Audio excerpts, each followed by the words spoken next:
নমস্কার, আশা করি আপনারা সকলেই ভালো আছেন। আপনাদের সাথে আমি রিতম রয়েছি আজকের বিশেষ ভিডিওতে। দেখুন, আজকে আলোচনা করব কর্কট রাশির মার্চ মাসের রাশিফল নিয়ে। এই যে একটা মাসের সময়কাল, এই এক মাসের ব্যবধানে কর্কট রাশির জাতক জাতিকাদের কোন কোন ক্ষেত্রে পজিটিভিটি আসতে চলেছে এবং কোন কোন ক্ষেত্রেই বা আপনারা সাবধানতা অবলম্বন করবেন, বিস্তারিত আলোচনা আজকের এই ভিডিওতে করব। এর পাশাপাশি আপনাদেরকে জানাবো আপনারা ভিডিওটি সম্পূর্ণ দেখবেন। যদি নতুন ভিউয়ার্স হয়ে থাকেন তাহলে অবশ্যই চ্যানেলটিকে সাবস্ক্রাইব করে সঙ্গে থাকবেন। চলে আসছি মূল আলোচনায়। আমরা প্রথমে আলোচনা করে নেব মার্চ মাস কর্কট রাশির জাতক জাতিকাদের শারীরিক বিষয় কেমন যেতে পারে। দেখুন, কর্কট রাশির জাতক জাতিকাদের যেহেতু শনির ঢাইয়া চলছে বর্তমান সময়টিতে, এর জন্য স্বাস্থ্য সংক্রান্ত কোনো সমস্যা হলে তা কিন্তু অনেকটা দীর্ঘ সময় ধরে দাঁড়িয়ে যাচ্ছে। তবে বিগত দিনগুলোর তুলনায় বা বিগত বছরের তুলনায় বর্তমান সময় কিন্তু আপনাদের শারীরিক সমস্যা অনেকটাই রিকভার হয়েছে। এবং দেখুন, কিছু সিজনাল যে সমস্যাগুলো সেগুলো কিন্তু কর্কট রাশির ক্ষেত্রে আমরা প্রায় দেখতে পাই এবং বর্তমান সময় কিন্তু তার অনেকটাই অবকাশ থাকছে। তাহলে যাদের সার্জারি বা এই ধরনের সমস্যাগুলো হয়েছিল তারা কিন্তু বর্তমান সময় অনেকটাই রিকভারি পাবেন। আমরা হলপ করে বলতে পারি মার্চ মাসের 16 তারিখ কিন্তু কর্কট রাশির হেলথের দিকটা অনেকটাই পজিটিভ থাকবে। যেহেতু আপনাদের দ্বাদশপতি রাশির নবমভাবে নিজস্ব অবস্থায় রয়েছেন রাহুযুক্ত, সের জন্য দেখবেন মানসিক স্বাস্থ্যের কিন্তু অনেকটাই পরিবর্তন হয়। যে কোনো বিষয়ে সহজে সিদ্ধান্ত নিতে না পারা বা ভুল ডিসিশন নিয়ে নেওয়া বা বিভিন্ন ভুলভাবে কিন্তু অর্থ খরচ করা, এটা কিন্তু আমরা কর্কট রাশির ক্ষেত্রে বেশ পরিমাণেই দেখতে পাই। তো এই বিষয়গুলো কিন্তু আপনাদের অবশ্যই খেয়াল রাখতে হবে। দেখুন, 2রা মার্চ থেকে 19শে মার্চ পর্যন্ত এই যে টাইমিং পিরিয়ডটা, এই টাইমিং পিরিয়ডে কিন্তু আপনাদের কোনো স্কিম অফার নেওয়াতে কিন্তু বিরত থাকতে হবে। কারণ এই সময়টা কিন্তু প্রতারণা হওয়ার সম্ভাবনার শিকারটা কিন্তু কর্কট রাশির জাতক জাতিকাদের ক্ষেত্রে বেশি মাত্রায় দেখা যায়। কাজেই ভুলভাবে ইনভেস্টমেন্ট করে পয়সা নষ্ট হয়ে যাওয়া বা খরচ হয়ে যাওয়া অযথা, এই বিষয়গুলো কিন্তু অবশ্যই আপনারা খেয়াল রাখবেন। এর পাশাপাশি আপনাদেরকে বলবো, আপনাদের কিন্তু যারা ড্রাইভ করেন, এখন প্রায় অনেকেই আছেন ড্রাইভ করেন, তো তাদের ক্ষেত্রে কিন্তু সাবধানে চলাফেরা করার ক্ষেত্রে, কারণ বুধ রাহু কম্বিনেশন সাথে কিন্তু 16ই মার্চের পর রবি সেখানে কানেক্টেড হচ্ছে। একটু ভেবেচিন্তে সিদ্ধান্ত করে ঠান্ডা মাথায় কিন্তু আপনাদের ড্রাইভ প্রসেসটা করতে হবে। পরবর্তী যে বিষয়কে নিয়ে আলোচনা করব সেটা হলো কর্কট রাশির ফিনান্সের বিষয়। দেখুন, আপনাদের ক্ষেত্রে অর্থপতি রবিদেব রাশির কিন্তু অষ্টমভাবে প্রবেশ করেছেন এবং অষ্টম পতির সাথে কিন্তু সহাবস্থান করছেন। তাহলে কর্কট রাশির ক্ষেত্রে এই সময়টা অর্থাৎ মার্চের 15 তারিখ পর্যন্ত এই যে টাইমিং পিরিয়ডটা, কর্কট রাশির ক্ষেত্রে কিন্তু খরচ বৃদ্ধির একটা কিন্তু সম্ভাবনা বেশি থাকছে। অযথা খরচ বৃদ্ধি বা ভুলবশত কোনো কিছুতে খরচ করে ফেলা বা সঠিক সিদ্ধান্ত না নিয়ে খরচ করে ফেলা বা প্রপার্টি রিলেটেড কোনো প্রবলেম হওয়া কিন্তু এই সময় কর্কট রাশির জাতক জাতিকাদের ক্ষেত্রে আমরা বেশি মাত্রায় দেখব। এর পাশাপাশি কিন্তু আমরা আরেকটি বিষয় খেয়াল করব, যারা ল লিটিগেশনের মধ্যে জড়িয়ে আছেন তাদের ক্ষেত্রে কিন্তু অনেকরকম আইনি একটা জটিলতা কিন্তু থেকেই যাচ্ছে। এর পাশাপাশি দেখুন, 16ই মার্চের পর থেকে কিন্তু আপনাদের ফিনান্সের জায়গাটা রিকভারি হবে। অযথা খরচ বৃদ্ধি বা অযথা ব্যয় বৃদ্ধির মতো যে বিষয়গুলো কিন্তু আমরা অনেকটাই পজিটিভিটি পাবো। এবার প্রশ্ন হলো, কর্কট রাশির যারা জাতক জাতিকা রয়েছেন তাদের সোর্স অফ ইনকামের জায়গাটা কতটা পজিটিভ হতে পারে। মার্চ মাসের শুরুতে আমরা একটি বিষয় খেয়াল করব, আপনাদের ক্ষেত্রে দশম অধিপতি অর্থাৎ মঙ্গলদেব কিন্তু রাশির সপ্তমে তুঙ্গ অবস্থায় রয়েছেন। তো কর্কটের ক্ষেত্রে ফিনান্সের যে জায়গাটা অর্থাৎ সোর্স অফ ইনকামের জায়গাটা কিন্তু যথেষ্ট পজিটিভ থাকবে।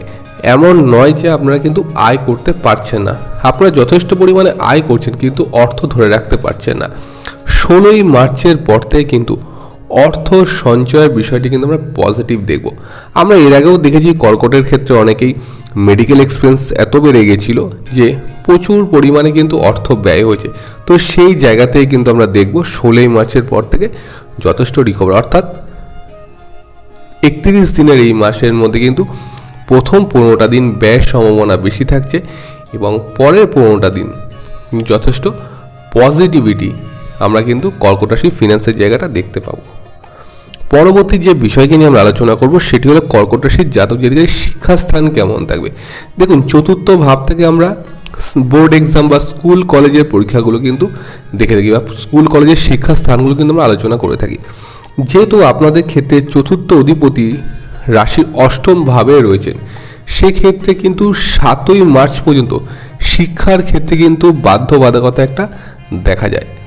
আপনার ইউনিভার্সিটি বা আপনার টিউশন বা টিউটার বা এই ধরনের কোনো ব্যক্তির সাথে কিন্তু আপনার মনোমালিন্যতা তৈরি হতে পারে, বা আপনি কোনো কোচিং ক্লাসে কোচিং নিচ্ছেন, সেখানে একটা কিন্তু সমস্যা তৈরি হতে পারে।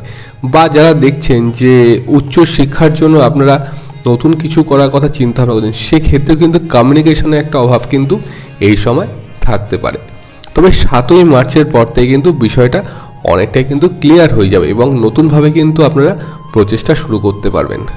যারা মনে করছেন যে পড়াশোনা বা শিক্ষার জন্য দেশের বাইরে যেতে চাইছেন, তাদের ক্ষেত্রেও কিন্তু আমরা 7ই মার্চের পরে পজিটিভ দেখব।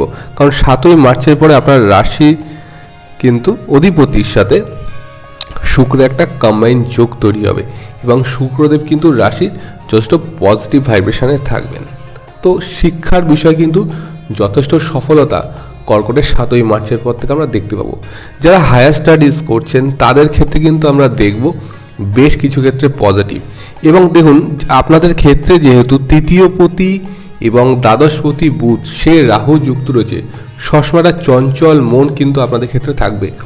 সঠিক সিদ্ধান্ত নেওয়ার ক্ষেত্রে কিন্তু একটা প্রবলেম তৈরি হতে পারে যে কোন বিষয়ে আমরা পদক্ষেপ নেব। এই যে ডিসিশন মেকিং বা রং ডিসিশন মেকিংয়ের মতো যে একটা সম্ভাবনা প্রবলেম, এটা কিন্তু আপনাদের ক্ষেত্রে বর্তমান সময়ে থাকবে। তবে আমরা এটুকু বলতে পারি 19শে মার্চের পর থেকে কিন্তু এই সমস্যার সমাধান অনেকটাই রিকভারি হবে। যারা মনে করছেন দেশের বাইরে গিয়ে পড়াশোনা করবেন বা শিক্ষার জন্য বিদেশে যেতে চাইছেন, তারা অবশ্যই 19শে মার্চের পর কিন্তু যেতে পারেন। আপনাদের ক্ষেত্রে যথেষ্ট পজিটিভিটি থাকছে। বা যারা বিদেশে রয়েছেন শিক্ষার সূত্রে, তাদের ক্ষেত্রেও কিন্তু আমি বলবো 19শে মার্চের পরে যথেষ্ট পজিটিভিটি কিন্তু আপনাদের ক্ষেত্রে থাকবে। এবার চলে আসব কর্কট রাশির কর্ম ব্যবসা সংক্রান্ত বিষয় নিয়ে। দেখুন, সেলফ প্রফেশনের ক্ষেত্রে কর্কট রাশির অনেকাংশে বাধা ছিল, যেহেতু শনির ঢাইয়া আপনাদের রয়েছে। বেশ কিছু কিন্তু কর্মক্ষেত্রে ডিলে হচ্ছে, অনেকের কর্মস্থান কিন্তু বদলি হয়েছেন অনেকে, এবং অনেকে কিন্তু কর্মস্থানে বেশ কিছু গোলযোগ দেখা দিচ্ছে। ঊর্ধ্বতন কর্তৃপক্ষের সঙ্গে সমস্যা কিন্তু কর্কট রাশির জাতক জাতিকাদের কর্মক্ষেত্রে কিন্তু আমরা দেখতে পাই। দেখবেন কিছু কিছু বিষয়ে বনিবনা সংক্রান্ত না হওয়া, বা স্যালারি রিলেটেড কোনো ইস্যুস হওয়া, বা আপনার কর্মস্থানের পরিধি থেকে আপনাকে বেশি পরিমাণে কাজে নিযুক্ত করা, এই ধরনের সমস্যাগুলো কিন্তু কর্কট রাশির কর্মজীবনে আসতে পারে এবং অনেকের ক্ষেত্রেও কিন্তু বর্তমান সময় চলছে। তবে 16ই মার্চের পর থেকে কিন্তু রবিদেব যখন রাশির নবমভাবে প্রবেশ করবেন, তখন কিন্তু কর্কট রাশির এই যে চিন্তাভাবনা বা এই যে সমস্যাগুলো আসছিল, সেগুলো কিন্তু অনেক ক্ষেত্রেই রিকভার হয়ে যাবে। যারা বিজনেস করছেন, বিজনেসের ক্ষেত্রে আমরা অনেক দেখেছি প্রবলেম। দেখুন, যারা যন্ত্রাংশ, যারা লিকুইড রিলেটেড বা যারা লোহা রিলেটেড বিজনেসগুলো করছেন, বা যারা মেকআপ আর্টিস্ট, পার্লার এবং যাদের ফুড রেস্টুরেন্ট বা ক্যাফে রয়েছে, এই ধরনের যারা বিজনেসের সঙ্গে যুক্ত, তাদের ক্ষেত্রে কিন্তু আমরা পজিটিভ দেখব। যারা জমি সংক্রান্ত নিয়ে ব্যবসা করছেন বা যাদের ল্যান্ড রিলেটেড কোনো বিজনেস আছে, যারা ডেভেলপার, তাদের ক্ষেত্রে কিন্তু আমরা যথেষ্ট পজিটিভ দেখব মার্চ মাসের 16 তারিখের পর থেকে। এবার আমরা চলে আসবো কর্কট রাশির সম্পর্কের জায়গাটি। দেখুন, কর্কট রাশির ক্ষেত্রে আমরা দেখতে পেয়েছি যে সম্পর্কের জায়গাটি কিন্তু বেশ টানাপোড়েন। অধিকাংশ কর্কট রাশি বা কর্কট লগ্নে যারা জাতক জাতিকা রয়েছেন, তাদের কিন্তু রিলেশনশিপ নিয়ে বেশ সমস্যা বা ট্রাভেল চলে। তবে দেখুন, প্রথম 15টা দিন মাসের কিন্তু সম্পর্কের জায়গাটি যথেষ্ট স্টেবিলিটি থাকছে, এবং যারা মনে করছেন যে সম্পর্কের পুরনো সম্পর্ক যাদের সমস্যা চলছে, তারা নতুনভাবে সব কিছু সঠিকভাবে ঠিক করতে চেয়েছেন, তারা কিন্তু অবশ্যই বর্তমান সময়ে ঠিক করতে পারেন। মাসের 15 তারিখ পর্যন্ত কিন্তু সম্পর্কের জায়গাটি যথেষ্ট স্টেবল। দেখুন, যেহেতু আপনাদের রাশিতে রাহুর অ্যাসপেক্ট রয়েছে, এই সময় কিন্তু মন ভীষণ চঞ্চল থাকবে, মাইন্ড সেট আপ কিন্তু আপনারা সহজে করতে পারবেন না। কাজেই আমি আশা করব আপনারা বিষয়গুলো বুঝতে পেরেছেন এবং এই বিষয়গুলো যাতে সঠিকভাবে পদক্ষেপ নিয়ে জীবনে চলা যেতে পারে, সেই ব্যাপারে কিন্তু আপনারা অবশ্যই চিন্তা ভাবনা করবেন। তো দেখুন, এই ছিল মূলত আজকে আলোচনা। কর্কট রাশি কোন কোন দিক পজিটিভ, কোন কোন ক্ষেত্রে নেগেটিভিটি আসতে পারে, বিস্তারিত আলোচনা করলাম। যদি আপনাদের ভিডিওটি ভালো লেগে থাকে, তাহলে অবশ্যই ভিডিওটিকে লাইক করবেন, শেয়ার করবেন এবং কমেন্টের মাধ্যমে আমাকে জানাবেন।